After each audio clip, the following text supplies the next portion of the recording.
হরে কৃষ্ণ, রাধে রাধে। আমি গীতা, গীতার কথায় আপনাদের সুস্বাগতম। আজকে আরেকটি ভিডিওতে গীতার 10ম অধ্যায়ের 17 নম্বর শ্লোকটি পাঠ করছি। আপনারাও কিন্তু আমার সঙ্গে অবশ্যই পাঠ করবেন। ওং নমো ভগবতে বাসুদেবায়, ওং নমো ভগবতে বাসুদেবায়, ওং নমো ভগবতে বাসুদেবায়।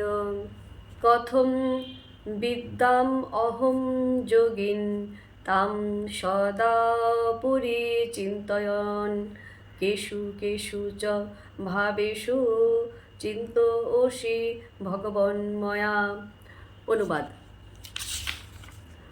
হে যোগেশ্বর, কিভাবে সর্বদা তোমার চিন্তা করলে আমি তোমাকে জানতে পারব।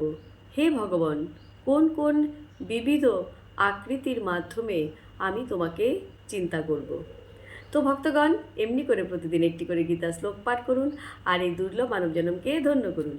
আর আমাকে কমেন্ট করেছেন তিথি জয়তী। রাধে রাধে, আপনাকেও রাধে রাধে। হরি বল।